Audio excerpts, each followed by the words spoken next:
And Paul, to be honest, I wanted to acknowledge John. I did. I really did. Yeah. You talked about it. Hollywood fooled me. They put a whole new paint job on John. I thought we were going to get something new. I thought we were going to get something special. But what happened at Money in the Bank? What happened? He came out here and he put on a nostalgia act. It's the same thing. He came out here, the same music, the same entrance, the same run to the ring, the same outfit, the same promo, the same insults. If I wanted that, all I had to do was search online for 2005 John Cena. It's the same thing over and over and over. It's like missionary position every single night. Oh. Welcome, everyone, to the Rape-Worthy Wrestling Show. This is where we give you a recap of what happened for Money in the Bank, even though we already had told you what was going to happen for Money in the Bank, and it did happen, so we'll talk about that again. And then there was the follow-up to Raw and Smackdown, and the funniest part about it, first of all, I'm Cav Manning from the Lingus Mafia podcast, and your number one source for wrestling news, Mr. Billy Body is with me, is that we were absolutely fools, Billy. And let me explain, and you'll agree with this. We were fucking marks. We were fucking fools. We were morons. We were idiots. We were everything. We were doing a show. We H-phoned ourselves. We completely H-phoned ourselves, which means we didn't pedophile anybody. But what happened? What had happened was we were supposed to record with Russo some of the superstar profiles that we have on podcastonpoll.com. And what happens is we're like, man, and we're struggling because Russo wants to start it during Raw. That's what he likes, because he likes to fast forward, so he wants a little time buffer. And we're like, man, is this the first fucking live Raw with a crowd and ages? You know, and we're home early. I go, fuck, let me message him. And he says, okay, he's fine. He can go early. We're so fucking excited, like morons. We're so excited. We're going to get the live fucking show. It's going to be a good show. It felt like the old days. We rubbed our hands together. Ooh, a fucking live wrestling show. Billy falls asleep after an hour. I fucking put on a fucking video game with the other show in the fucking corner of the TV. What a absolute fucking monstrosity. Gross. They fucking, as soon as you know the Viking Raiders are coming out, you know it's a horrible show. I'd say what's worse is the behind the scenes of it, where I fucking shoot promo on Russo and go, come on, dude, you got to be better than this. Like, you got to fucking, you're the ex-head writer of WWE, and you own the brand, which is a wrestling content oriented show. Yeah. And, you know, you're telling people you're not watching SmackDown, and I'm going to send you like a way where you can watch a 3-minute version of SmackDown, which I did. I said to him, you know, you're one of the guys, along with Eric Bischoff, who participated in a reset, like, you know, a real reset. I said, this is the closest thing we've had since 2000. I went, you're obligated to do this show properly. Like, because he said to me, he goes, I do a watch along, but I do it an hour into the show. Which makes no sense to have a watch along. Yeah, so I started an hour later. So I forward through all the commercials and all of the matches, all of the wrestling. He goes, I don't like watching the wrestling matches. I was like, come on. I was like, they've just come through the pandemic. There's no way that this show's gonna be bad. It's got to be worth doing this one properly to see how they reset and what they do. Nothing. Like by the time I fell asleep, your point. Yeah, he just was flat out like, no, bro, it's not gonna. And be he good. put the three fingers up to the camera while you were talking the whole time. He had 3 fingers up to the camera showing the show's 3 fucking hours. I'm not watching it. And we're like, you need to listen to us. I was just saying, I was just flat out making the point. It was like, look, they are resetting. Like that, you know, everything they've done so far is going to be good. I'm telling you, like, I know you don't watch the other shows. I know that you live streamed a show called The Bromance through Money in the Bank. So I said, this is not how I think we should be doing stuff. I think especially What was that? I don't know. I heard that too. I thought it was on your side. It was very faint. Oh, I think we're being like tracked by the government. I think Vince McMahon's tracking it. Yeah, that was weird. Yeah, I just said, like, you know, you can go back to whatever you're doing. I'm not saying you should change permanently. I said, but like you've got to like do more this week. Like you got to promote. I mean, because I was emailing him over the weekend, like the day, not just like we didn't just have that one conversation. That conversation when we were recording podcasts in the poll, that was the last conversation that I had. It was my final sell. It was like, look, we haven't promoted it like I've been telling you all day. Remember, because I was on the phone to you today, I was like, fucking hell, this guy's not listening to me. Yeah, you're like, he doesn't understand. Why is he doing? I was like, this is a really, I just spilled something.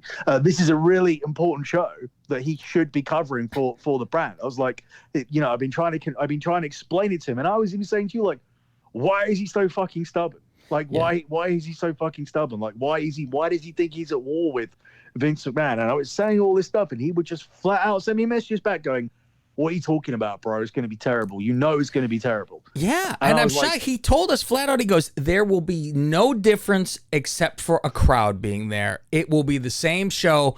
And we both, I don't know, we have more faith in that company. And the man's work there, he should know, obviously, better than us. But just being a viewer, we would think, Jesus. So bringing that round, I did my shows with him this week, and it was very much like a dick swinging thing where he was like going, all right, you were right about everything. Tell us about everything that you got right. This is your week. Your week to tell us about all of this. He didn't even want news. He just wanted me to come on this week and just say, this is right, this is right, this is right. I told you so. Mainly centering around that Karrion Kross story, which I put in the group chat, as you know. Yeah. With the testing him and punishing him. Yeah. Testing him, punishing him, taking away his girlfriend. Because he has some like issues backstage where he's not overly friendly to some guys, but that some guys believe it's because, and these people are actually sticking up for him, where they say, like, you know, his wife knows the guys better than he does, but he doesn't. He's trying to work out how well and how they know her and who she's been with. You know, it's kind of like, you know, that can be then turned into a Randy Savage issue, which it's not really. It's just, I think it's more normalized than that. I think he's just like, all right, what's going on here? Like, who's like fucking, who knows her like that? Who doesn't know her like that? You know, give me the list of the people here that you have fucked. Right. Yeah, exactly. And I even joked in my piece where I said she's probably told him that she's just friends with everyone. But yeah, I mean, that was a big fucking story. And that's made even bigger because everyone steals shit from me, but they didn't steal that because it didn't look like there would ever be any kind of concrete evidence to support that. And there still isn't concrete 100% evidence, but I would say there's, you know, we're 90% there with what we saw on Raw, because that doesn't happen if you're on good terms with everybody and everything's fine and they're going to go ahead with all the plans they have for you. Like, that doesn't happen on Raw if they think that you're going to. I mean, look, we didn't see Brock Lesnar get in 2002 when he was the next big thing. We didn't see him get rolled up by Jeff Hardy, and he actually feuded Jeff Hardy first. So when you're looking at that, and it's like Jeff Hardy and Brock and Karrion Kross announced, you're thinking, I mean, I'm thinking, because I remember everything. I was like, oh, that's where Brock started. Brock started against Jeff Hardy. Like, Jeff Hardy's role here is to do a similar thing, not to win. Yeah. But when I see him come out without his woman, like, that's a really fucking bad sign. That was a sign. I was like, what the fuck? And you know, who the hell said it on a fucking podcast? God, who the fuck just said that they know what they're going to fucking do and they're going to have him lose and then bring her out and she's going to, like, be the one to fucking put him on the right track? Why is he off track when he debuted? That's what makes no fucking sense. It's like, I don't know why fucking McMahon does these things. He almost, like, he's in that weird WWF versus WCW thing. Like, he punishes people where it's your own fucking employees. You're not hurting anyone but your own employees. It's so fucking dumb. I now know some stuff about Monday Night Raw, and I'm getting this after I did the Russo show. So this isn't on Friday's show. So we'll talk about it when we get to Raw. So we'll I mean, Raw's in the middle of the show today, so we'll get to it fairly quickly after we cover the pay-per-view. So I know a little bit of stuff about why this happened. I don't know exactly why, she wasn't there, but I think that just goes back down to the whole discipline issues and trying to make a point and all that kind of stuff. I think that just that relates back down to the story. But as I said, this week's show of Russo, it was just a case of me going on there and saying about the Money in the Bank winners that I gave to the clients, etc. I mean, here on this show, I was more leaning towards Liv. Yeah. But once I got the information for the week, and here's the thing that really fucking pisses me off. It shouldn't bother me as much, but it does, because these dirt sheets now, they do these things where they say shit and it sounds kind of right, where you can watch something back and you can say, oh, I see that, and then that becomes the narrative.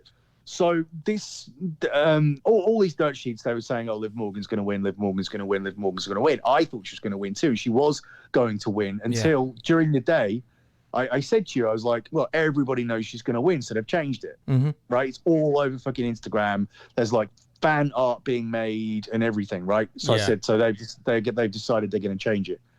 What these dirt sheets do, which they don't know that they've changed they've changed the result, and they've not said that they're going to change the result before they change the result. That's the difference between me and Meltzer and all these people. I'll tell you that it's happening before it happens. Yeah. Even if it's fucking 20 minutes before or whatever. This wasn't. This was about 3-4 hours before. I think I told you in the afternoon. I think afternoon for you, where I said to you, they changed the result, right? Yeah. I said because it's too much on Twitter about Liv's gonna win.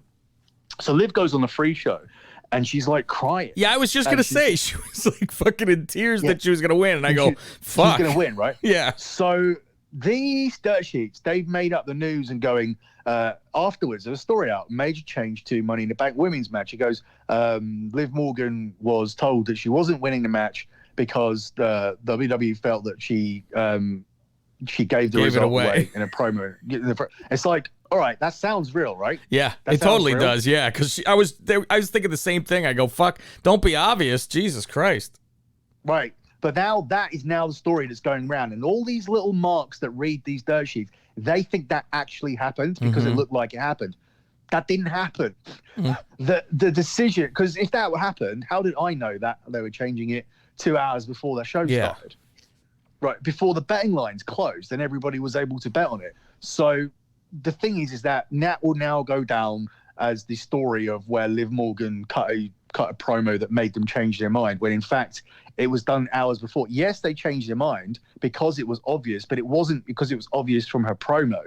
It was obvious from, everybody tweeting it. As I said, throughout the day, everybody was saying, can't wait till Liv wins tonight, like it was a fact. And she even became betting favorite and everything. Now, the only thing that I can think of is either that was pre-recorded when she was winning, or she was the last to know. Where she walked backstage, was like, I wouldn't doubt it. We forgot to tell you. Because I'm why is she crying? You think it's crying from she has to pretend that she's excited when she knows she just got this taken away? I have no idea. I think, I don't know, it could be just seeing. Just that she's even in the match, she's crying. Because that's all they do is cry now. And this was the first match. I mean, on the free show, Usos win the tag titles. So we know they're going to do that because eventually, I don't know if they were going to do it straight away in that match, but they want to get around to everybody having the belts. I think the funniest part was when, I think it was on Money in the Bank, it was definitely on Money in the Bank, where Roman said, everything I've done for you guys, everything I've done for you, when he was talking to one cousin, and then when he was talking to Jay, and then he looks at Jimmy and he just says, as for you, and everybody knew what it meant. We all knew what it meant. So yeah, I thought that was really good. But they've got the belts, and then we start with the women's Money in the Bank, which is a weird match to start with because I wouldn't have trusted any of these women, and the company clearly didn't trust any of these women, because me and Umar are watching it, and we picked up on it, and he goes, why is this Natalia versus everybody? Which is what it was. It was like they didn't trust anyone else. And we know how me and you are one of the few people that always talk about how she's not that good. Yeah, totally. Yeah, she paints by numbers. Yeah.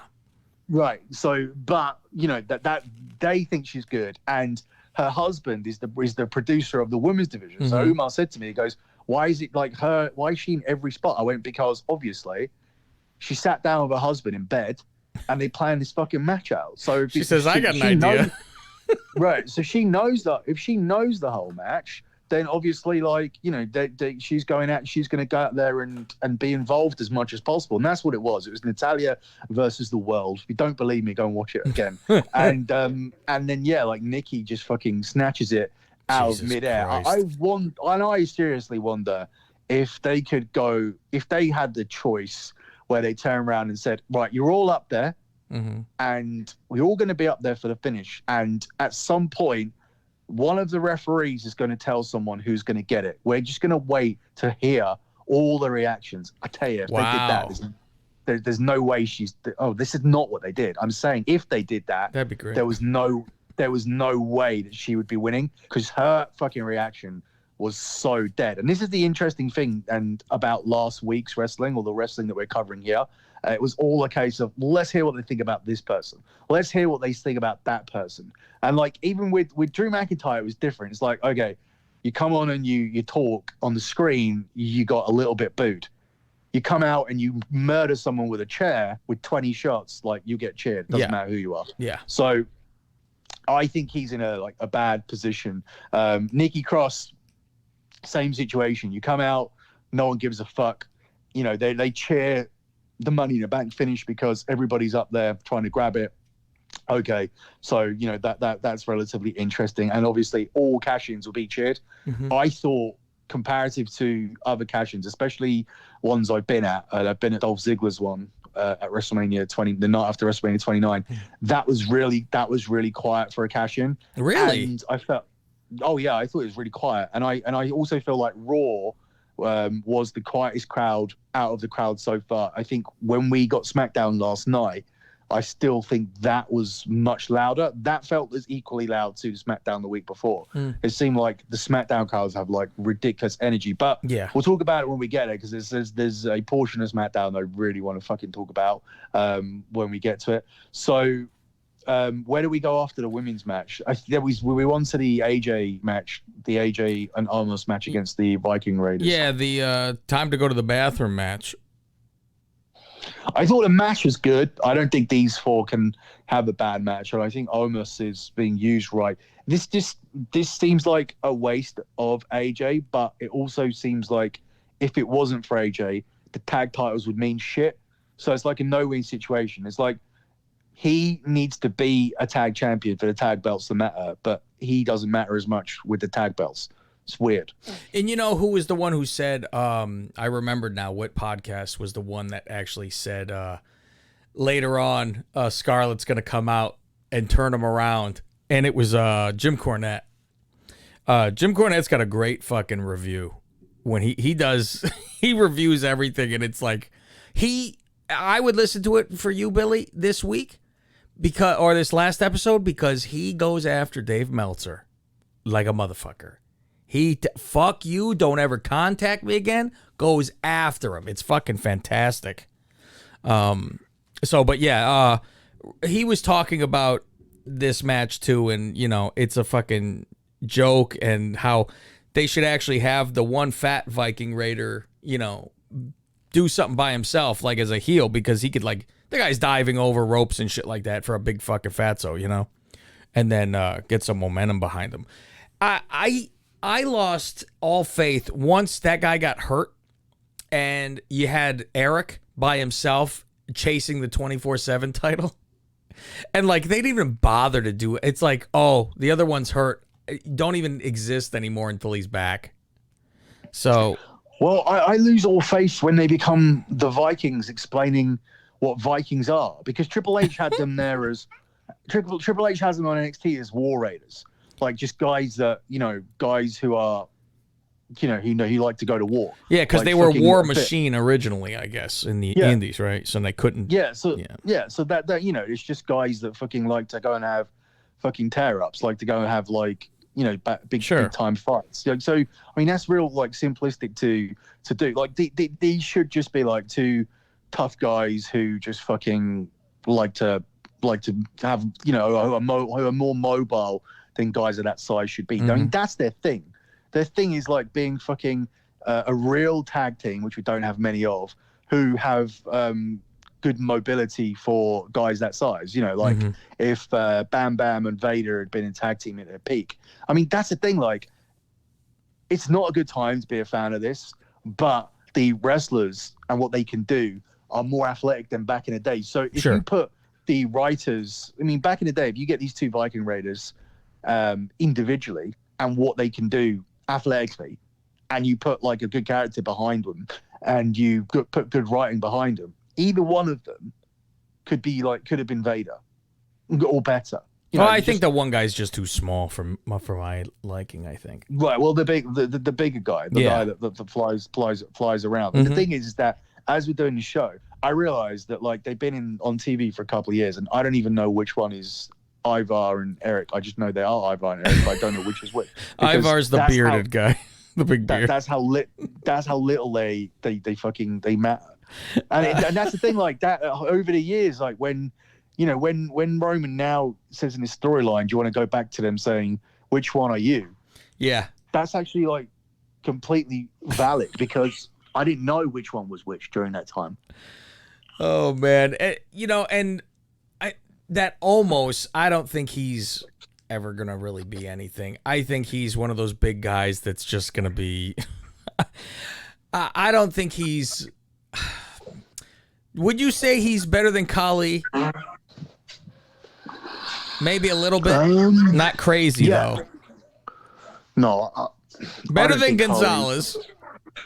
I don't think Kali understood it at all. I think this guy has a little bit more like timing. I think he understands his character a bit more. I think that I trust like Kevin Nash, and Kevin Nash was on Austin's podcast. I saw that. That threw me.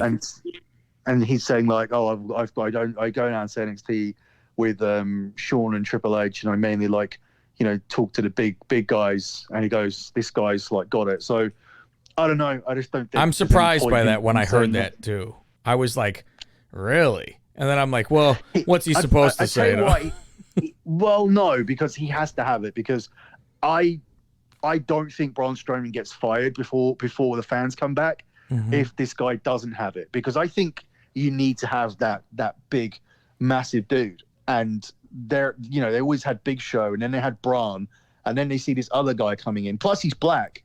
It's more. There's more boxes ticked there as well. It's like, oh, we ain't just got the big guy, we got a big black guy. So when we push this guy up there, we're covering two things. And later on in the week, we find out how important it is to appease your black criteria by chucking out a whole load of all your black guys you got in front of another 200,000 black guys and saying, look, we let them win. Oh my God. Yeah, I got stuff to say about that when we get to SmackDown. Yeah. Because, oh God, that was I was embarrassed. I was really embarrassed. Embarrassed was the exact word in my Twitter. And embarrassed and cringeworthy were the two keywords. Very much. Let's finish out our Money in the Bank. What else is going on? The men's or we had Kofi get fucking, which was pretty much predicted. Which, boy, poor Kofi though. I mean, I expect him to come on TV and go, well, I shouldn't have fucking said he was soft because I lit a fire under him. Yeah, I think that was the way that had to end though, because I think Lashley losing to him and Woods was not the right way to do it. But I did say all along I was never a fan of those women. I did feel like it softened him up. I feel like they realized that and put him in the story. But I do think that that there are people that you could have put with him if you were going to go more. Look, Cody Rhodes has got this whole entourage, this whole like trainer and everything. He comes out with his brother, his wife, all of that. He does the whole entourage thing. But Cody Rhodes is a fucking pussy. Like Cody Rhodes has no believability at all. He's a medium-sized fucking guy. Yeah. By wrestling standards, not by real life. Sure. But by wrestling standards, and he just looks like fucking a bloated Eminem. Like there's no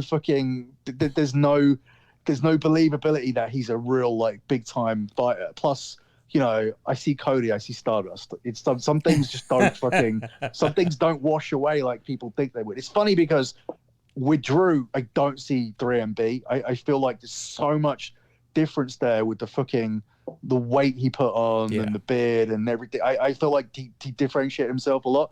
With Cody, I don't. I see Stardust. I see the guy that couldn't get over until he was financially involved in his own company. He was like going, "Oh, I can't make it here, so I'm going to just buy my own thing." Jeff Jarrett style. I got an idea. Oh, he's Jeff. He 100% is the modern day Jeff Jarrett. That's all I see. And like somebody said on one of these documentaries, he goes, he broke 1 million guitars and he never got over. And that's what I think about Cody. I think like you can cut, like he got 400 scars on his forehead from when he tried to bleed to be half of what his dad is, and nobody cares. Well, some people care, but they're like real like obsessed with wrestling and unrealistic. But that's how I see it. And I forgot even why I'm talking about him. God, what did you talk? Oh, about About the softness that Entourage comes out with is like what Bobby comes out with. Right, yeah. Sorry, yeah, that's how I get back. Yeah. So so it's not believable. But the thing is that, when you have real UFC guys or real MMA guys, like you got Swagger over in AEW who would have been more worthy of an entourage, and you got Bobby Lashley here. I think they could have put him with coaches, trainers, masseuses, and all that. I said that before, but I mean, going down with the whole women thing. That was stupid. And also the ones that they got, it was the same women every week. I don't know where they got them from. I thought it was from like a casting agency, or they were like fucking strippers from Tampa, because loads of them would be out of work. That would have all been better. Mm-hmm. But it was actually like, it was all fucking trainee wrestlers, which is like, were they? Oh shit. Well, yeah, one of them was exposed as being on AEW and WWE in the same week. They were saying, "Oh, this is the first person since Rick Rude did it." I was like, "It's not really the fucking same thing. She's not got a speaking part." But yeah, this was what it needed to be. I think, is Money in the Bank next, or is there a match that we're missing? Does Charlotte win the belt first? Well, Roman's the dead last match, so I think it's the men's match and then Charlotte. Is it? I can't remember the order. I thought it was Charlotte first, but either way, I thought Charlotte and Rhea Ripley got no reaction at all. But then I thought their match was so good that it's so hard when like the crowd don't care, and then to make them care by the end, which is what they did. So their match was like pretty good, and Charlotte wins. She just fucking she just kills the leg till she taps out, which I thought was like clever. You don't really see stuff like that in wrestling, in WWE particularly, so that was good. The men's Money in the Bank was fine. It's not like the most memorable one. We called Drew's spot, and then everybody else just took care of everybody else, and Big E hit the finish on Seth Rollins. Big E gets pinned by Rollins on Friday Night SmackDown. Rollins goes up to the Money in the Bank and takes it down. The guy that takes it down gets the win on the final show. The guy that grabs the briefcase on the final show never wins, and the guy that gets pinned usually wins. So that was your first clue. We actually even said that as well. But I mean, but I clearly said here on the show, I was like, look, the plan A, and the plan A for a while has been Big E, and now like some people got excited about Riddle and Goldberg and all that, but that was always like a suggestion. So they stuck with what they were going to do, and as I said, they would have stuck with what they were going to do in the women's match if fucking, if Twitter hadn't gone crazy for Liv Morgan. It's all those fucking people that you riled up to like vote for her, and it's like I was surprised that she won that poll against Carmella, because there's no way I'd fuck Liv over Carmella in any situation. Oh, you're crazy. I just don't see it. But then like obviously there is this like pedophilic audience that are in love with Liv and Alexa, and when Alexa's been pushed for years since she pretty much came up to the main roster. But the prospect of Liv getting a role in this company where she would become a world champion caliber person just excited all of these fucking these pedophiles that have like a thing for her for all this time. So that's what fucked it up for her. But I'm surprised by that. I'm surprised if people are holding these two in their 1 and 2, that really says to me like how things have gone down, because you've got Mandy and Eve Marie, and I mean Mandy for me.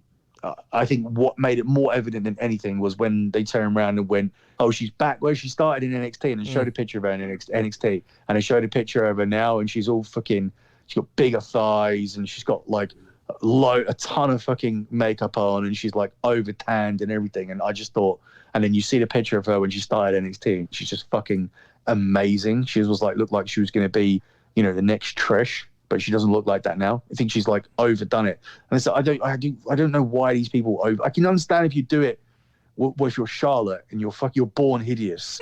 But I don't understand why these. I mean, Charlotte's much better. Than Wasn't when that a slogan? She had born better. It should be born hideous. Well, she was, but that's the thing. Like now she's. I think it's like, what was it? Born into it or born great? I don't remember what it was. But yeah, like she's far better looking than she has any right to be. And I know you don't like her still, but I mean, to be how she looks now from what she was as a teenager, like that's she looks far better than she had any right to be. What do you think of everybody starting to boo Alexa because of this bullshit with the hocus pocus? People are like, fuck off already, because she goes up there and makes Zelina walk backward. Fuck off with this. They're booing that. I never picked up. I thought she got decent-ish response. No, when that kind of shit happened, that's when it booed. It was, leave the magic bullshit away. Because as soon as that magic stuff happened, she put her hand out and all that shit, they all fucking booed it. I think we got a bit more like indication on Raw, and I think we're a couple of weeks away from people just turning around, and that happy feeling's going to go. And I think we're going to get to a point where people are like going to really tell them what we don't like and what we do like. Chicago is going to be a huge one, especially if Punk is officially signed to AEW by then, and the WWE turn up in Chicago on August the 2nd. They are going to get fucking hammered. Like there's going to be CM Punk chants or in everything that they don't like, and every person they don't like is going to hit. Is going to feel it. I'm distraught. That's going to be a show. if Punk I don't want him to go there either, because I don't want to watch it religiously. I don't know if I would religiously. The problem is I won't get the surprise because I won't be watching when it happens, and I'll see then the replay, which won't be any fun. But I can't imagine. I mean, he's got to be on constantly, like they used to put Austin on, because I'm not going to watch for one segment. No, and that's the thing. It's like fucking he won't be, because he won't want a big deal with loads of dates. And the other thing is that for me, that's not even his comeback. That's like when he went to go and do UFC. I honestly feel like, okay, he went to go and do UFC. I watched it. He went to go and do fucking Fox, that show. I watched it. But it's not the comeback. And even if he goes in this ring and wrestles with these fucking bums, these rejects, it's not the comeback. The comeback is when you come back to WWE in a big fucking stadium, and go and confront Vince or Triple H or John Cena and all these people that you're known to wrestle with. I think that like if he did AEW for like a fucking year or two, and WWE wanted to like have another fucking year with him or whatever, I still think you get a massive fucking pop. I don't think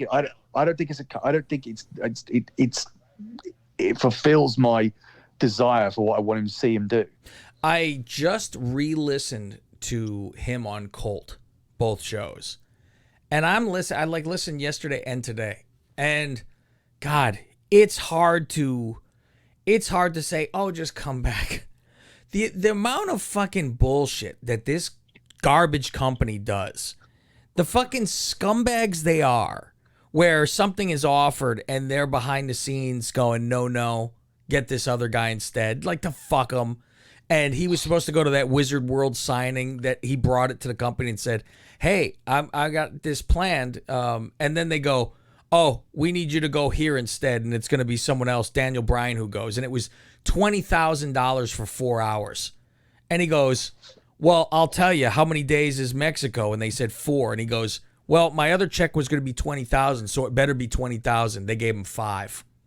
And he fucking went into the office and said, what the fuck is this? Fix it. And they gave him another 4. He's like, what are you, retarded? Where's the, well, you can't add? Where's the fucking 20? I'm like, this is this company. And like for Slim Jims, and then they fucking, you know, behind the scenes take that away from them. They're really pieces of shit when it fucking comes to it. Yeah, I mean, this whole Karrion Kross situation kind of tells you that. But I mean, there's other situations as well. Like when we get to SmackDown, we could talk about Zelina Vega and all that kind of stuff. I mean, this is the thing. You fucking, if Vince McMahon dies and there's a way to like fucking cut his brain out and analyze test it for what kind, analyze it for the real thoughts that he had and how he wanted to like treat people and how, you know, what he thought was right and wrong. There would be no fucking company. There'd be no fucking sponsors. It'd be like fucking it would go down as one of the most fucking horrible places to work in the world. Like they would know how horrible it is, but somehow they keep this all under wraps. And when somebody goes and they come out and they break these stories and they do these podcasts and they do these shoot interviews and say, oh, it's terrible, they somehow are able to say, well, you got fired, or well, you're old and you're bitter and you're injured and like you're just unhappy that that they didn't work out for you. Yeah. And everybody just buys into it and goes, I mean, you even hear them like fucking say it. Like whenever somebody speaks out, they just say, oh, it's just bitter. Like, I mean, it always turns into it's their fault, the wrestler's fault. I mean, there's some people that go to like a massive extent to bash them. Like Gail Kim is one who fucking hates WWE, and there's always people on her timeline going, "You're fucking bitter," and "Oh, shut up," and yeah. But I mean, if it's like every fucking tweet, Mickey James is hitting that box now, where she's like, you know, she said something recently where it's like, "Oh, evolution was designed to fail." Like that's what they do. I mean, it's not just because they're incompetent, and that incompetence is consistent with every fucking show they do and every storyline they botch. No, they design something to fail. That's just fucking stupid. Like if you work there long enough, you know they don't design to fail. They just fail through laziness and lack of creativity. But and it's Money in the Bank finishing up. I think they got everything more or less right here. I was surprised after Edge lost to Rollins, to Roman, with Rollins interfering, as we said would be the case here weeks and weeks ago. I was surprised that they wheeled Cena out at the end of that and didn't save that for a Raw, for SmackDown or something to get that pop at the end, because I felt the show was good enough without that. But yeah, and he didn't even like, it was like he didn't confront Roman about anything either. So it was like, what? You know, he just came out and it went off the air. Yeah, I think it was just to get that big pop and surprise, and obviously to have people talking about it, and then you get that guaranteed number for Monday, which actually wasn't that good, that number for Monday. So I think they're in a little bit more trouble than they think now. Like when SmackDown only went up to 2.2 and Raw didn't get to 2, it was just short 1.9 something. So yeah, I think that they've got some serious fucking work to do. But from my understanding is that, you know, Brock and Becky and all these people will be held off still. They're just going to go with what they have for a bit. So we get to Raw, which Vince Russo rightfully didn't want to cover properly, and we start with Cena, which is fine. That's everything he does is fine, and the crowd are all behind it and whatnot. But then we get that fucking lull. Now I made it like halfway through the lull, but I watched this show the next day, and it was like 1 hour 55 minutes, and I was texting you guys in the chat. And I didn't know about the Karrion Kross thing. Now you ruined that for me. But, I didn't ruin any of it though. It was Umar who ruined it, because I said that was some fucking debut. That's all I said. Yeah, because I didn't want to ruin it. That's what.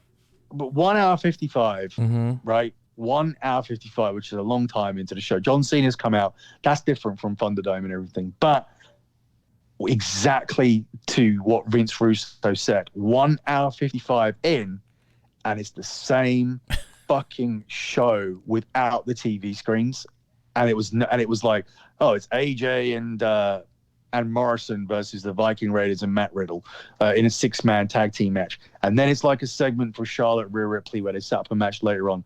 And then it's like fucking, was it a tag match? Was Nia Jax and fucking Shayna Baszler lost to Natalya and Tamina again. Like, we've seen that match so many times. And she beat up Reggie then, right? Yeah, they do that. They at least do that thing where Reggie's out, but then he fucking wins the hardcore title because all those all those guys are out there again. Is there some, what else am I missing? 24/7. What are you talking? Yeah. No. I know that, but what am I missing here? Because that wasn't everything. There was a Symphony of Destruction match. Oh yeah, another one of those that it's like Undertaker can't win a casket match. This guy can't win a fucking Symphony of Destruction match. It's like, oh my God. You know what's funny is, until you tell me what happened, the only thing I remember, okay, if I really think, I remember Cena opens it. I remember the bro thing with Riddle, and I know then there was a 6-man. You brought up the 24/7 title. I wouldn't have remembered it. What the fuck happens what's the main event? Of what? Raw. Of Raw. And then Karrion Kross, I remember that. That's the only things I remember of the show until I'm reminded about it. Nothing stands out. I thought there were 3 surprise. Oh yeah, Money in the Bank cash in. Duh. There we go. Yeah. I was like, was there 3 things that happened? I think that's what it was. 3 things actually happened. I remember I don't remember why the 3rd hour was so heavily loaded. Like, did you send Cena out and think you would just hold everybody all the way till hour 2? Because this 1 hour 45 minutes was so fucking rough with this 6-man tag and then the women's tag and then the fucking Symphony of Destruction match and whatever crap there was that I can't even fucking remember that got us to the point where Bobby Lashley comes out and does his thing with Keith Lee. Now, oh yeah, that one too. So for a while, people have been saying, "Where's Keith Lee? Where's Keith Lee? Where's Keith Lee?" I've been saying, "Well, Vince, since they didn't January, like the way." I didn't know it was that long. Holy fuck! So I was saying people that he got the COVID and he came back against Matt Riddle and he really fucking struggled, and he's got long COVID and they wanted him to make sure that he didn't have long COVID before he could come back. Mm-hmm. Now, this is also at the same time, there was the other issues where Keith Lee was not being pushed properly before that because they were turning around and saying he doesn't know how to work as a big man. So it was like Vince wanted him to do much less of all of the aerial stuff, which is the whole reason he got over in the first place. Sure. It's like, wow, this guy's a big fat black guy that can fucking jump around and shit. Yeah. Like he's not supposed to. And Vince was like, oh yeah, you're not supposed to because they're too big to do that. But if he can, he should, right? Because that's the whole what stands him out. Yeah. Yeah. So this idiot wanted him to work more like a big man, which was like adding more power moves and fucking what's that move called? That Monty Brown thing. The pounce, baby. Pounce. I love Monty Brown. That was one of my guys too. Yeah. Well, he wanted him to, to add more like stuff like that. More. Do you remember his other name? It was something weird in French, wasn't it? Yeah, pretty much. Marcus Corvin. There you go, Marquise Corvon. Good knowledge. Good knowledge. So that's another thing. But if you look at him during this match, he looks old. His face he still looks ill. He's looked out of breath. He's out of his timing is off. Like, this is a guy who's really been fucked by this thing. I literally fell asleep during that match. Not the whole entire night. That match, I fell asleep. I drifted off, and I remember I opened my eyes back up while he was laying there, and Bobby was celebrating, and I was like, because of course, I know who's gonna happen in this match, but talk about let's just destroy somebody, because now what? Now what's he gonna fucking do? Well, you can't fucking get to a number 1 contendership because who cares? You're gonna lose anyway. And that's the thing. It's weird because they do this shit, and then once Cena goes and Edge goes and Lesnar's not there, and you know, you're back to your main people. You're going to need to make me believe that Karrion Kross and Finn Balor and Keith Lee are going to do something. Yeah. And I'll be like, well, he came out at his comeback and Bobby Lashley beat him in fucking 4 or 5 minutes. And now you want me to believe in fucking December or whenever, you know, they want to move him back up the card, if they ever do. I really think they give up on this guy. I think from the fucking music to the baby outfits to changing his moveset to him having long COVID and coming back, I think this signifies he's in his last year. I think that I think in 12 months he won't work here anymore, and AEW will just sign him, because people will be going, oh, we got to get him, and that fucking money mark just signs everybody anyway. What do you think? Where do you think Mia Yim? What's going on with her? Well, she's just on SmackDown, so she's just waiting to do something over there. Oh, okay. So I'm like, fuck. She's been gone as long as he had. Well, since Retribution or whatever is fucking done. Yeah, but I mean it's not related. It's just like there's just nothing for her to do. But I mean, I feel both of them won't last that much longer. I think this is a big sign that they're not going to be doing anything with him when, you know, over the next few weeks. I don't think he's going to reach that point where people think he'll get to, and that's the case for a lot of these NXT guys, and people actually, like, honestly out there now genuinely believing that fucking Vince hates Triple H and Vince is fucking ruining Triple H's shit or whatever. I just don't think that's. I think he's a jealous guy who says, "Fuck you! I'm gonna fucking people like your shit. Fuck you." But that's the thing. Like, I just think he's completely out of touch. The inconsistencies are all the way throughout the show. It's like Liv Morgan needs to get into the Money in the Bank. Oh, you need to beat like 4 people, but otherwise we're going to just let all these other people in. Seth Rollins declares himself for a title match. Oh, you can't declare yourself, but Edge can declare himself. And also, Goldberg comes out and declares himself without beating anybody. Okay, so during the year, why do we have #1 contender matches? Why do we have the Royal Rumble? Like, if you don't, it's like, I won't enter the Royal Rumble. I'll just come out and ask. Yeah. Or I'll demand what it is. You attack the guy and you'll get it too. Yeah. Yeah, it doesn't. All this stuff, all these inconsistencies don't make any fucking sense. Like, there has to at least be a fucking reason behind it, where you've got like a rematch scheduled. You know, I always think that whole thing where they, at one point, where they said, "Oh, we're now going to do what the fans want." Remember where they blamed Baron Corbin for everything, and they came out and said they were going to do it. And they said one of the things they said they were going to change was, "Oh, no more rematches." Like, that was the problem. Like, anybody ever said. What the worst thing about the company is when you lose your title, you get a rematch your next match is a rematch. Like, no, that was like the only thing that made sense. Like, yeah, that was a normal thing. Yeah. Yeah, that happens in actual sports as well, where like if boxers or UFC fighters lose titles, they do get the rematch next. Like, that's normally like built into contracts and stuff. So they took out something that made sense, but I'm absolutely fine with that. I don't know what Goldberg's route is. I guess like, you could do something with a fucking, you know, you could explain something and go, oh, he's a X-time world champion. He has a protected, his protected ranking is higher than other people, you know, whatever. Like, you could say like, oh, you know, Drew McIntyre's got the highest ranking, but he's not allowed to face Bobby Lashley again. So Goldberg is allowed to come in. He's got like a fucking 86.4% win rate or something. I don't know. Like, explain it to me, other than him coming out and asking, and other people can't ask. Doesn't make any sense. But anyway, they do that. We're used to that. Then they do the fucking cross thing. So here's what I was going to say my understanding of the show was. So I now understand that Cross was going to be without Scarlett and was going to be without his music. God knows why. I have no idea. The whole act is centered around her. And we've all been waiting for her to come onto main TV and whatnot. So the other question is, if she doesn't and she's not in this, what is she then? Is she going to come on as a fucking female wrestler? like you imagine they just fuck. It's like talking to the fucking wall. I mean, or is she gonna be an announcer, backstage announcer? Oh my god! And then like they just ignore that she was with him this whole time, and it's like, She'll be interviewing him like she doesn't know who he is. Fuck.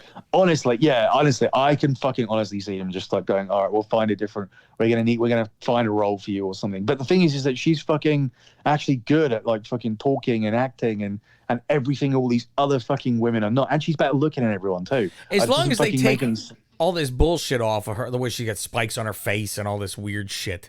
I can understand them saying we want her to look hot. That's the only thing I can understand. I can fuck off, so I don't care. Doesn't bother me. So my understanding here is that the show originally just had Jeff Hardy winning very quickly on the show against Cedric Alexander, with the main thing being his new music, his old music returning, and he was supposed to win in a couple of minutes against Cedric. And the other thing they had on the show was for Karrion Kross to beat Ricochet in a longer match, but still to win. So Vince had the show all here out in front of him, which didn't have Keith Lee losing to Bobby Lashley. It just had Bobby Lashley Bobby Lashley was originally doing a SummerSlam Open Challenge, right? Yeah. Where Goldberg was going to come out. That's number one. Number two, you would just have Jeff beating Cedric Alexander, and number three, you had Ricochet losing to Karrion Kross. So these are the three things you had on the show, right? Yeah. So Keith Lee's not on the show. He's just at TV because he's supposed to be there. So Vince looks at the show, and this is around about an hour and a half or an hour before, and he goes, "Oh, this is so predictable. Like we can't be doing this kind of show." Because so he has an awareness that the shows have not been good, and that they need to make these shows better. So his decision is, an hour and a half beforehand, he goes, "Oh, everything's too predictable. We need to make everything unpredictable. We need to create a feel. We need to create a feel that anything can happen now that we're back, that we're live." Okay, I get it. I get that anything can happen. Yeah. Like Nikki Cross is going to win the belt at the end of the show, etc. Right? You know, or just about. I mean, you got that in by fucking minutes. Like seconds, no shit. Yeah. So even that might have been a fucking case of that I can even fucking see that being added. This is Brett getting super kicked. So I can literally see her winning the title being added like at some point in the middle of the show. It looked really fucking unplanned, but I don't know that for a fact. But what I know is what they're originally doing, and what I know is that he decided to say that it needs to be live. We need to set the tone that if it's live, it's unpredictable, and that you need to watch every week. First of all, you didn't need to watch the first hour and 55 minutes. Second of all, what you saw in the entire last hour just left you fucking scratching your head completely. It made no fucking sense at all. You saw fucking Keith Lee lose in 5 minutes. Then Goldberg comes out, asks for a title shot, which he didn't earn, and they just give it to him after like setting the tone that all these people needed to earn everything, like Rollins and Liv and all these other people and all the guys that tried to fucking win Money in the Bank. Or, you know, you got to fucking climb that ladder and beat the shit out of each other to get yourself a fucking title shot. Nah, just come back from your couch and you come back and get a title shot. All right. Then you got your fucking huge asset from NXT, loses to a guy that's lost nearly every match this year, is in his fucking mid-40s, which is Jeff Hardy. That doesn't make any sense. Then Karrion Kross says afterwards, fucking, "Oh, Jeff Hardy's made the biggest mistake of his life." What? How? That was my favorite. My biggest. Oh, I should have lost. I should have just laid down then. Fuck. I won that match by accident. The biggest mistake you did was actually compete and beat me. Now they'll all kneel and pray or fall and pray, whatever the fuck they say. Oh, yeah, Jesus. Fucking. So then you have that fucking thing on there. The Drew thing. I think that was I honestly feel there was some realization in terms of shit. Like let's tear up the fucking Scottish stories, and we just need to go out there and get him fucking cheered again. And this is the easiest thing to do. Although it was weird because fucking Jinder's out there. He's terrible at talking. These guys come out. He hits Jinder, and the two bodyguards that are there to protect him they just stare at him. They just stood there and go, "What did you do?" what is this? It makes no fucking sense at all. Like, why they're fucking standing there. Like, the big one, he stands there and starts having a conversation and negotiating after he fucking hits the second one as well. He was like, hey, what are you doing, man? Well, come on. This is a birthday. Yeah. So that's what are all their fine. names? Like, Shaky or Shaggy or what the fuck's his name? Shanky. Shanky, I think. Shanky. So that sandwiched in there, and I don't really have any issue with that. I can't remember if there's anything else between Ripley and Charlotte, but then we fucking have those two having a match that ends by a fucking DQ, and Ripley hits fucking Charlotte with the Ripley's supposed to hit Charlotte with the Riptide and throw her in, but it's like it's fucking 2 hours and it's 2 hours 59 minutes in, and she's not hit her. And then when she does and then when the music hits, she does hit her. Charlotte's lying on the floor selling it, and Rhea Ripley's trying to go, no, that's my finish, remember? That's the finish, remember? Like, fucking no one remembers because I fucking haven't really won any matches as champion. So no one's fucking, no one really knows that is her fucking finish unless they've been watching NXT for 2 years. So then they have to roll her in. And then Nikki fucking Ash comes in after one day and cashes in the Money in the Bank. And I didn't even know this is a finish. Her finish is going on the top rope and hitting a really fucking old 80s crossbody from like the Blue Blazer. Well, the funny thing too is like, I was laughing because I'm looking at the clock and when the music hits before she's ever like, they're still fighting and the music hits where you're like, in the back, they're like, fuck already, just go. So they have to hustle this. And then instead of Nikki just pinning her, she has to do her fuck. She's on the top rope screaming, get up, get up. Get up.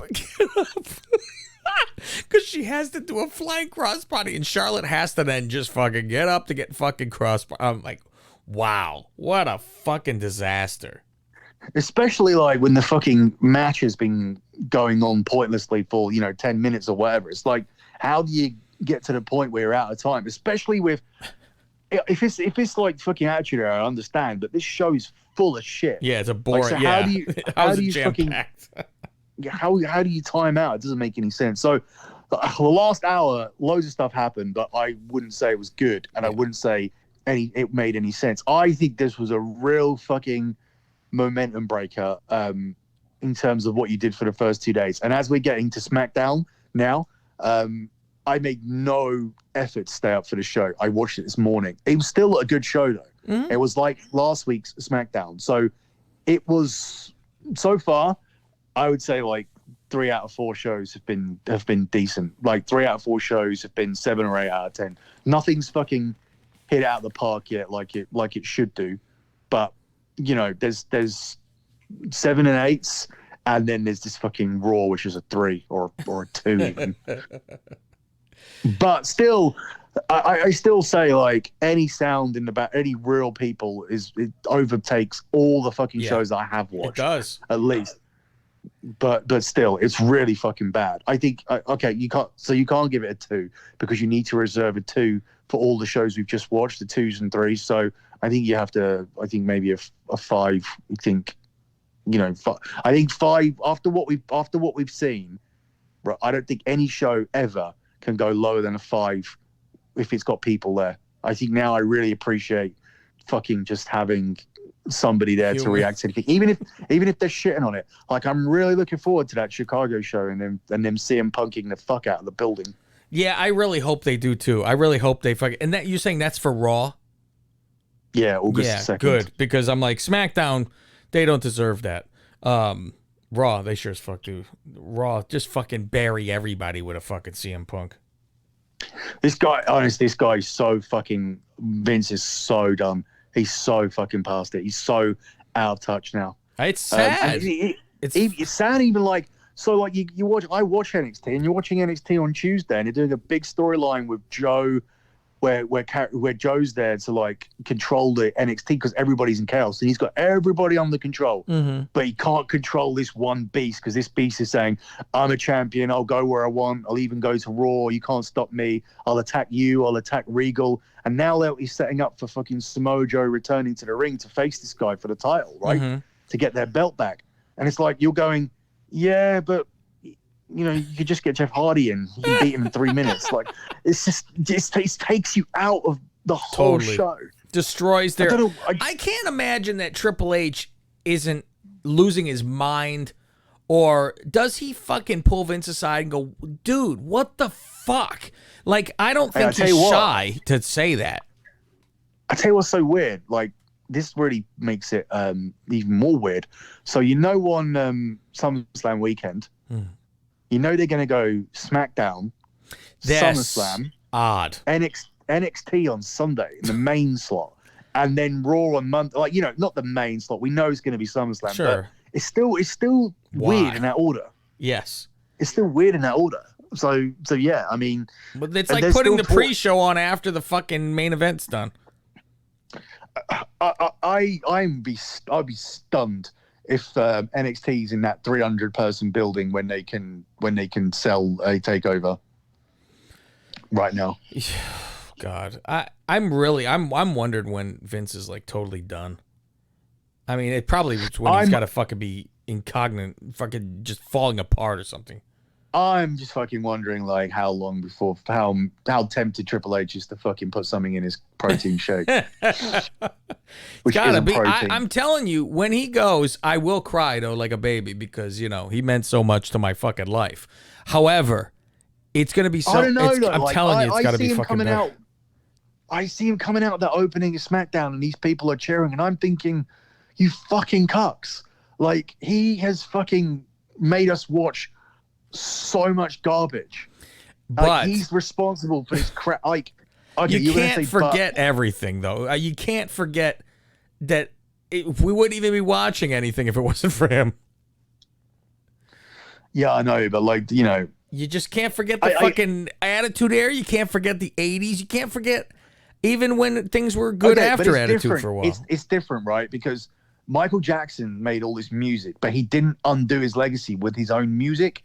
He was possibly a pedophile, right? Which to me doesn't make any difference to his music at all, right? And he's not dead anyway. He's busy asking to come back to the United States to make music, right? Yeah. Well. Oh yeah. But that was hilarious. So yeah. By the way, if people don't know, there's a fake Twitter that was going around asking people, "Hey, I had to make a fake account and it's Michael Jackson." Meanwhile, I had to make a fake account which is Michael Jackson 76342 or something, and asking people, "Can you send me $600 so I can get back to the States?" I think he's got like quite a few followers as well, just because I think people are just fucking amused by it. Oh, they got him. Hell, my friend did that IRS scam. That's why I wrote on Twitter. I said, "Hey, rumor has it." But here's the thing, right? If Vince McMahon had created all pro wrestling and he'd gone to jail, legit gone to jail, and they said, "Oh, he's going to go to jail for like 15 years. He's responsible for the manslaughter of several wrestlers who he did encourage to take steroids and whatever," because that almost happened. Yeah. So if he had gone down or whatever, or he'd gone down for the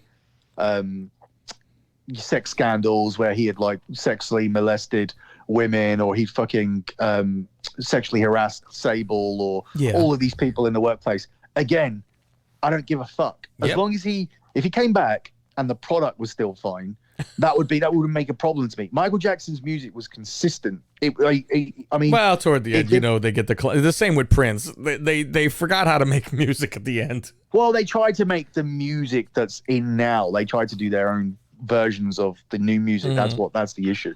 They don't just stick to the pop, keep bringing out 80s music. Yeah, they don't bring out 80s music in the 90s as such. But the point is, it didn't get to that point with what he's done.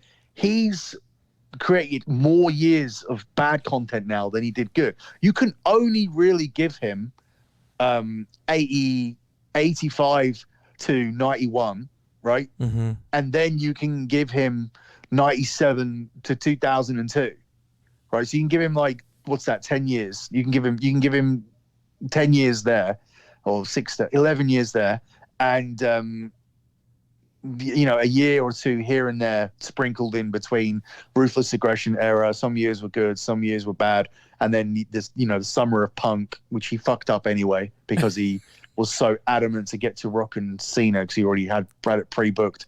But yeah, there's a lot of fucking mistakes there. But at a push, I'll give him 5 more years, right? Mm-hmm. So between 85 and 2021, how many years is that? 85 to 2021. I have no idea. 36. That's how many WrestleManias there are. 36. Oh, there you go. Out of 36 years, yeah, this guy has given us 15 years of really good product and 21 years of bad product. And if I was to break that down even more, I would say 10 years of below average product and 11 years of horrendous product. I would say. I'd almost say, well, you got it. When did he take over? He took over in I think 83, something like that. But he's more bad than good. He's easily more. There's no way you could tell me there's more good years than bad in that period of time. Or you can definitely not say there's more great than bad. I mean, I'm giving him 15 good years at a push. But anyway, that's the problem with Vince McMahon. It's not like that Michael Jackson thing where it's like, fucking 20 great albums and a couple of bad ones at the end. But it's not like that. It's like he's been on a fucking since this company went public and PG and mainly since his creative brain is dumb. It's so fucking dumb. Let's move on to fucking Smackdown because there's a massive creative lull in the fucking middle of this show. Like, this just shows like where this company are at. So we start with Cena again. Yeah, again. Shit. Yeah, Cena gets to come out there and do his whole, he challenging Roman and calling him out, but Roman doesn't come out. But Paul Heyman is fucking gold, and doing the Cena music is fucking amazing. Do do do do. That was fucking great. Paul's fucking gold anyway. Always. Yeah. Well, I mean, I think some of the times he can be repetitive with the with the Brock stuff and everything and trying to pass it over to Roman, but I think this has like freshened him up equally as much as it's freshened up Roman Reigns. So after this, we set up the fact that Roman's going to answer the challenge in his own time and everything later on in the show. Balor returns. He beats Sami Zayn, which is fine because you set that up last week. You see the difference. The show has a fucking structure. Yes.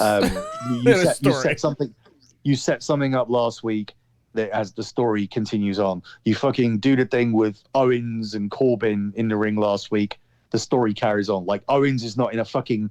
you could have gone two ways. Owens could have beat Corbin in a match, or you could have carried on with a thing where Corbin's turning into a face or whatever. The only weird part on the show was where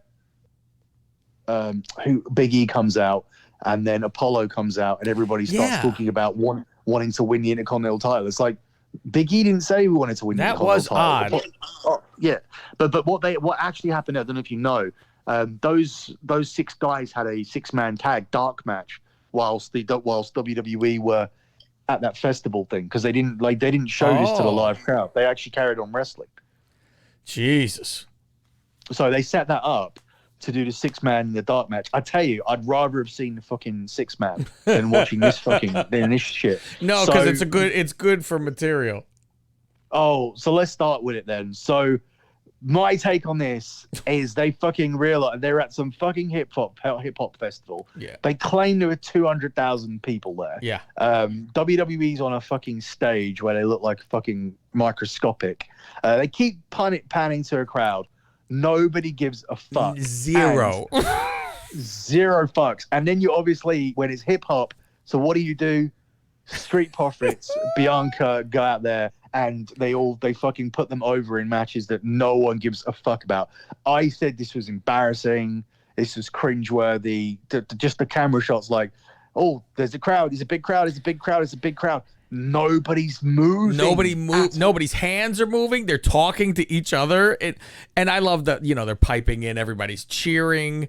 I feel worse for the wrestlers because they're like, go out there, run down the stage and dance like a fucking monkey. And they're like, they've got to be like, these people don't fucking know me. They don't want anything to do with me. They're going to be like, where's my fucking concert? I'm not here for this garbage. And like, Bianca's got to fucking smile and skip down the fucking middle. They got to be like, get the fuck out. That's what I was told about it. I was told that like in the middle of the concert, they were saying, in a minute, somebody called Bobby something is coming out next. But before that, we're going to do some WWE. And then people, like, once they were like fully done with it, they were starting to chant Bobby, which is what you heard over the top, which they tried to drown out. But there were like huge chants of like of Bobby. We want Bobby, which was the guy that they told them was coming. Was we had to watch this before you watched him. Wow. So yeah, that was what that was. But fucking hell, like this was just a case of everything was wrong with this. Oh, we got the opportunity to be at this thing. Okay, we're gonna take it. We're not going to do talking segments. We're not going to do anything like. We're going to fucking do just normal pro wrestling matches here. There wasn't even a lot of oohs and ahs. Like I could understand if you went out there and fucking triple flips. You went out, you went out there with a Ricochet or whatever. You went out there with fucking normal fucking guys like Gable and Dawkins, which is not even good enough to be on SmackDown. Yeah, regularly. I fucking like left the room or I changed the channel to the Olympics or something because I was like, I see the pin and then I was like, was this a tag match or was this one-on-one Dawkins and fucking Gable? Yeah, that's the thing. Like, if this was really, I don't get if this was so important. Why is Cena not coming out here where he would have probably been known by half of the people at least who would have gone, oh, this fucking John Cena from Fast and Furious, like. It's not like Cena and Roman never had a confrontation. So why didn't fucking Cena just come out here, which is a lot better? Why? Because in Vince's mind, he was just thinking, oh, we got to go with, let's make use of all these black people that we've got here that no one fucking knows about. And Bianca's out there like fucking beat. And the thing is that these black people are at the hip hop festival to watch the black hip hop artists. They're not out there to fucking watch black people fucking dancing around and setting the race back 50 years. Like, it doesn't make any fucking sense. So Bianca's out there. She fights with Carmella. Now, I thought they would have cheered when Carmella came up just by her looks. I was just going to say that because I'm watching a show over here at the moment called Love Island, right? Yeah. And there's these like black girls in it and there's these black guys in it. And the black guys and all the black girls, like no one's pairing up with them. And the black guys are going in and they're like, sometimes, originally a couple of them have paired up with the black girls. Yeah. But they've left them all through the series for blondes. As soon as the chance comes where these like blondes are interested in them, like they change at the dumping. And like these black women online are going, this show is racist. You've cast all these coconuts in there who are racist to their own people and all. It's like fucking outrage. But it's like, I'm telling you, black guys don't fancy black girls. It's like they all want their fucking blonde. For most cases, yeah. I mean, it's not like a a hard fact or anything, but they'll go with black girls. They don't. It's not that they don't want black girls, or it's not like I don't want fucking Asian girls. I will go for Asian girl all day, but it's not my preference. My preference is what the preference is of most of the world. Like you see that fucking you see that blonde, you see those blonde hair, big tits, blue eyes. Like that is that's what a Barbie doll is. Yeah. That's why Barbie was created like that. Like it's not a fucking accident that Barbie was designed to, and it's the same for Ken. Well, tall, dark, and handsome. That's not an accident. That's like fucking what Ken is. And so, well, isn't Ken blonde too? I think Ken's blonde. No, he might be now, but he wasn't when he was. Here's some breaking news original. for you. You ready? Go on. The music group Living Color just started following on Twitter AEW. Hopefully this means nothing. Fuck. Yeah, because that's like I said, I don't want him to see him there. But this was just embarrassing. But I wouldn't even have put this on TV. They kept doing it. They kept shooting like the people not moving. Yeah, did you see the blow up doll in the crowd too? No. Oh yeah, it was at the end. There's a giant blow up doll in the front row. Somebody's lifting it up in the air. And I'm just like, I'm like, God bless Bianca for being a fucking soldier. And have it be like, go put on a smile and go skip down the fucking runway like an idiot. And it's like, hi, no one, and lift this belt where you're embarrassed because everyone's like, oh, aren't you a phony wrestler holding up a fake belt? You know, I'm like, that's all I think. And what about fucking Wale? What about fucking Wale? It's like fucking, he's out there and he's supposed to actually be in the hip hop industry and he's all tied to this. And it's like, and then he say, if some of you might know me. If any of you know me. And Michael Cole's on the commentary going, oh, he's a fan. He's a fanboy. He's a fan. He did a song for Big E. He's a big fan of ours. Like, Jesus. It's like, Jesus Christ. Like, they got, I don't know if they got anything out of this at all. There were other things I think you could have put here, which might have been a little bit more interesting to people. I mean, it's just Carmella's just out there fucking talking instead. Showing herself off.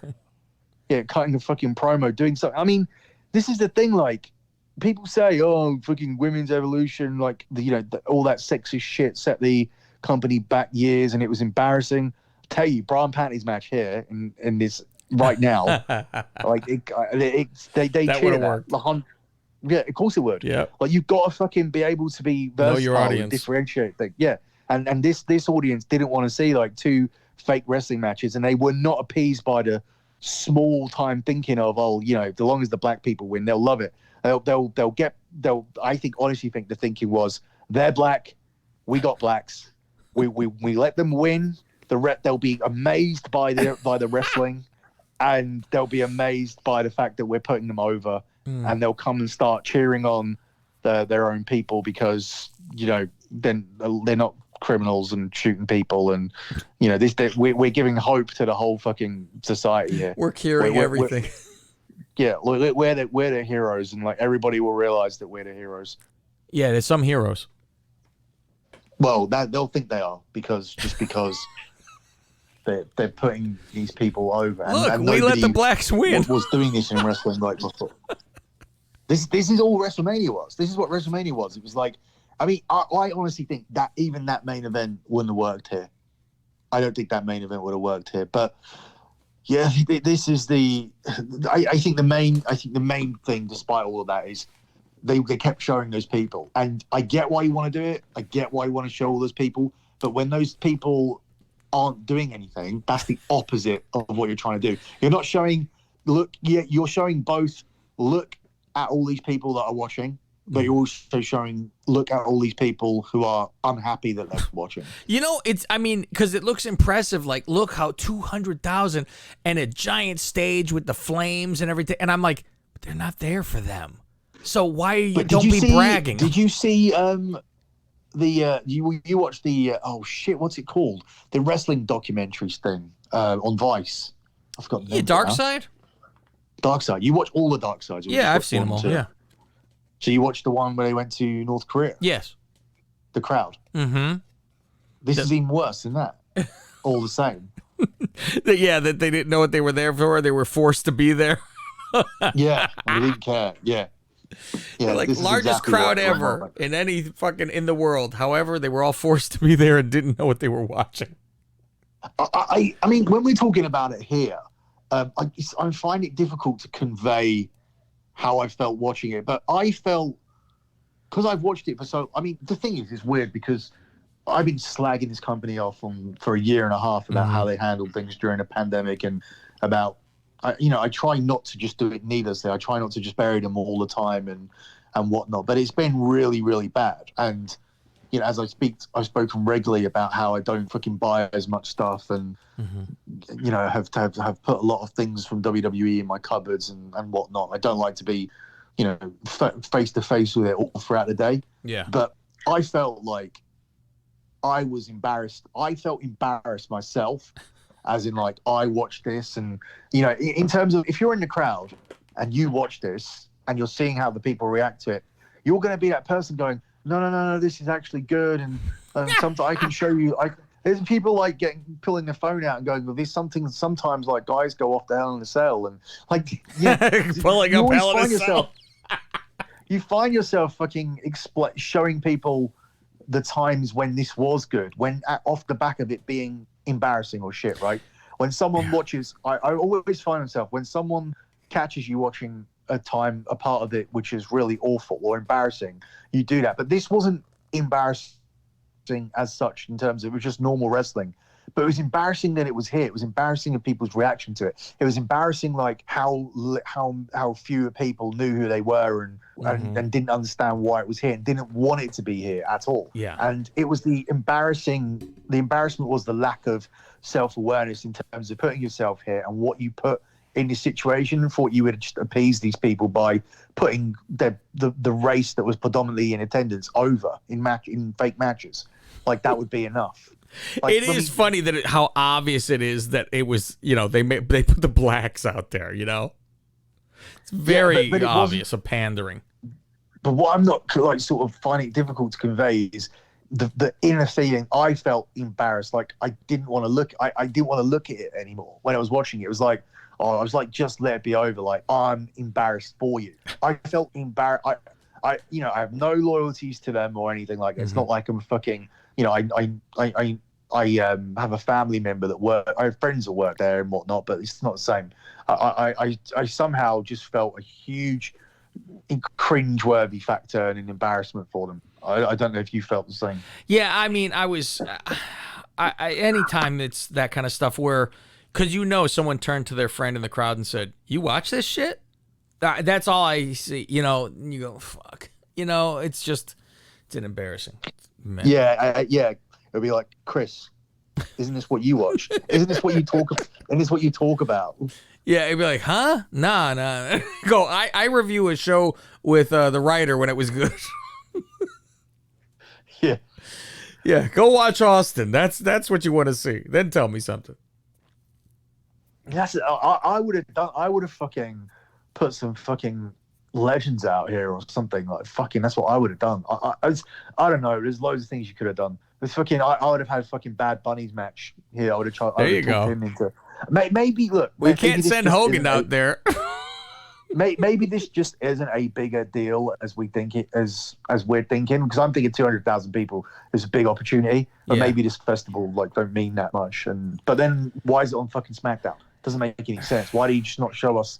Why don't you just go there and put it on the fucking network or on the .com or whatever? I'll tell you what. I guarantee you, if we ran down the list of the performers there, we don't know 90% of them. At least I don't. I would have never heard of 90% of them even. Oh, you mean hip hop guys? Yes. Oh yeah. Well, that's the thing. Put the shoe on the other foot. You can logically do that. Put the fucking stop SmackDown in the middle of SmackDown for no reason, and send out go and do 20 minutes of hip hop with two artists that we don't know. You know what? They've done that before. Haven't they had concerts and I'm screaming, "Get the fuck off my TV." I did exactly that for when Bad Bunny came out. Yeah. I didn't know who the fuck he was. Yeah, I'm like, get off my TV. And the same as even when they had bands on stage. I'm like, fuck off. You standing there and Booker T's there like a statue. Like, that was dumb. All Spanish too. Give me a break. Like, what audience are we fucking getting to here? But at the same time, we were not subjugated to fucking 20 minutes of it. Yeah, it was a one and done. But yeah, I mean, a lot of the time too is even when they did the guest hosting, and Bob Barker's there or fucking so. I'm like, fuck off. I don't want. Get off my fucking show. This is not my fucking wrestling show. So let's go through what happened last in SmackDown, and we can get out of here. Well, I mean, but just prior to that, you're going to go straight to Roman, but yeah, Edge comes out to confront Rollins, which is going to be a match, and he gets that reaction again. I think that's just going to be a thing. I think they're just going to enjoy doing that. I think it's like people are now actually buying tickets to go, oh, I can't fucking wait to go crazy when Edge. Because they don't have any new stars. So it's all the old fucking star comes out. That's the sad thing. I mean, Roman is the star now. I don't think Bobby's even there. Nobody gets a reaction other than Roman, to tell you the truth. Maybe Owens gets some reaction because he's always screaming and yelling to the crowd, but I'm trying to think, who the fuck gets a reaction? Jeff Hardy gets a reaction because he's fucking old. But this is the thing, right? I would say 100% at the moment, your top fucking 4 that you've got in there is Roman, Cena, Edge, and Goldberg. They're going to be the biggest 4 reactions that you get. But I'd say the one plus side of that, the only thing that you can hang your hat on is, in my opinion, I would say that Roman is the number 1, and he at least is going to be the guy who's still there, and that's going to carry you on your back. But you're about to lose 2, 3, and 4 and go up against the NFL, who are going to be putting on 2 games on a Monday this year. So, and guess what I'll be watching? Oh yeah, and I'll be the same. But you just need multiple TVs like me, so you can glance into the corner. That's it. But but that's the one difference, because prior to that, before, when these guys have come in, and previously it's been Undertaker and Cena and Brock Lesnar, not so much, Edge hasn't been there, of course, but these other guys have come in. You've always been losing number 1 once Brock goes off TV. You've always lost your top guy. Your champion goes away for 3 months, and he comes back and works when it's busier or the ratings are higher or whatever. I think at least now, all right, you're going to lose a whole load of the underneath. Yeah. You're going to, but you're still going to have Roman there. Problem is, you're going to have no fucking challenges at all. And as we head towards the end of the show, the challenge doesn't get answered by Roman. He says no to John Cena. He's fantastic here. He turns around and goes, he talks about that, the missionary position. He goes, John Cena's, Hollywood hasn't changed him. I was expecting a different guy. It's the same shit. Every time he comes out here, it's like the missionary position. I fucking fell over. It was the way he goes, it's like the missionary every night. Every night. The only thing I wish he added, because everyone was going crazy from it, I'm like, I wanted him to add, and the tribal chief, I like to mix it up, from behind sometimes or something. He could have fucking went all wild with it and be like, I like someone to get on top here and there. But my God, saying Cena is the fucking missionary position was the greatest thing. I'm like, too bad his name isn't Mike, because I guess they call that to the Miz. His buddies call him Missionary Mike. So I'm like, I keep thinking, what's the next chant gonna be? It's gonna be Missionary Cena or some shit. Well, I think these two are going to be decent going head to. I think they're building up real slow, where they haven't even come face to face yet, other than Money in the Bank. So I think by next Friday, you're probably going to start with the face to face stuff. But yeah, after this, we get Balor coming out, which was I was just making my point in terms of once you have the drop off of Cena and Edge and Goldberg and all these people go back on TV, you're going to need challenges there.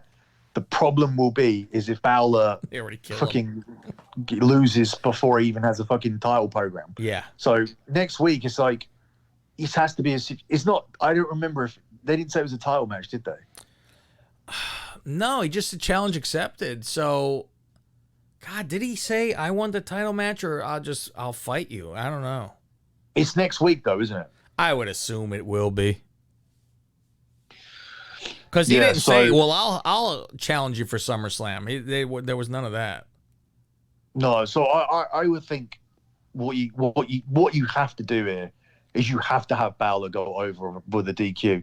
You have to have him fucking Cena. You have to have not Cena, Usos, and then I think Cena saves Finn Balor, and but I mean Finn Balor wins by bullshit. DQ, yeah. Yeah. I think the Usos just come in at some point, or Roman blows him or something, because you cannot have Roman winning a 20-minute match against Finn Balor next week, because how does he get back round to the belt? And if Finn Balor isn't next after Cena, then who is? Like, you got to start fucking building people up. You got to start people. I mean, you can't take this belt off Roman now. You got to get to Mania with it. You got to get to the 18-month mark, and even beyond that, you could this could go 2 years. This could And you know what? And I won't even mind. 2.5 years. I wouldn't mind at all. It's great. And I keep even thinking. How many times have we had a champion after 1 year where it's like, oh, this is absolutely peaking at this point? Yeah, it's been fucking since probably Punk. Because I mean, everybody always hated Roman. So I think this is the good thing with this is the only good thing with the two. This is the first, as bad as it's been, the whole thing. One thing that hasn't been bad is the 2 world title belts, because, you know, when you're getting hungry for one and you're turning around and going, oh, fucking Roman and Drew always win, and, like, you know, these pay-per-views are so predictable, then Drew loses. Drew was a sacrificial lamb in this situation. And look, I'm friends with a guy, and if you're choosing between the 2 runs and who's freshest and drawing the most and who you're more interested in, Roman was far more interesting than Drew when they made the change. So at that point, you appease people and say, okay, this belt can actually change. You've got, you know, Intercontinental, US, all tag belts. They don't matter as much. Sometimes the women's belts can matter, especially if it's in the right hands and someone's having a decent run, like, you know, Bianca Bayley now. was, yeah. Even though, and it's Bianca now. Even if she loses at SummerSlam, it still feels like she's had it for a while, and people will be hungry for her to lose, and she'll lose her belt before Roman loses his belt. So while there's shit going around with the other belts, and you know, Lashley could lose to Goldberg and win it back, or you know, we could beat Goldberg and lose it to someone else and win it back, and you'd lose it to Brock, and Brock could then, you know, lose it to the next guy they want to make on Raw. There's loads of stuff you're going to do, but all of this is going to be happening whilst Roman's just beating everybody, and it doesn't get it doesn't get boring, because you can't turn around and go, oh, your belt doesn't change, because it's not like I wasn't really around when Backlund was there for 6. Well, I wasn't around because Backlund was there for 6 years, but I was around, but wasn't into it when Hogan was having his 3-year run or whatever. I don't know what people were saying back then. Yeah. And that was, and you rarely saw him too. So it wasn't at every week. You never saw it every week. So, you know, you'd see it once a month at best. So that really wouldn't feel like every 3 years. Yeah. And I genuinely feel that there has to be some, like, credit for the fact that I think a 1-year run now is a 2-year run from then.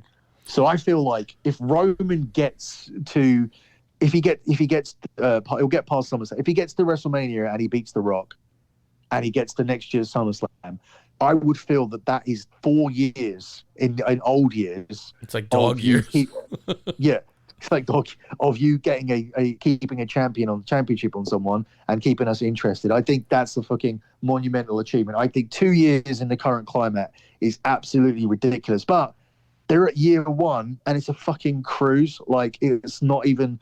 I'm nowhere near ready for John Cena. If John Cena beats him, I'll be like, oh. But and I don't even want John Cena to. I don't even think John Cena should win and then lose it in the next pay-per-view or any kind of shit like that. I think it should just be like fucking. Don't break the streak. No, I don't like that when they do, like, oh, he's been champion for 2 years. Yeah, but he lost it 3 times for a few months. But yeah, that's what I'd rather do. Yeah, I hope I can't imagine if you know, I was thinking today about with Rock and Roman, if that whole thing comes together, because there could be a good story where Rock could say, listen, when it comes down to it, we really know who the head of the table is in this family, who the real tribal chief is, because I mean, fucking Rock is world famous, a fucking almost a billionaire, all that shit. So they could play that up like, come on, I'm really the fucking head nigga in charge over here, you know? Yeah, I think that's what they will do. I think when Rock shows up at Survivor Series, I believe, to get this thing going, I do think that they'll make it clear. I think that, you know, he'll originally do the whole thing of like, I'm hot, like, it's good to be back with family and all this kind of shit. But then obviously he'll talk about what's been going on with TV. I don't know on the TV, and I don't know how they'll book that. I think obviously when he comes out and confronts them, they have to be happy to see him, and then he like starts to turn and say this, that, or the other. I think he's starting in Survivor Series. That's a long that's a long burn. Like, how do you even get to fucking WrestleMania? I think you got to beat him up at Survivor Series. From then, huh? I'm thinking it's a fucking slower burn. Like, like if they're in the ring together and kind of Roman's kind of like, I don't know. Disgusted by him, Look, if it's fucking, he gets beaten up at Survivor Series, he comes back on a Smackdown a few months before Mania, and then you go straight into the build-up. I'm looking at that being Rock's availability. If he's going to be there fucking Survivor Series, Rumble, every week on SmackDown, then you can do it much slower, yeah. Sure.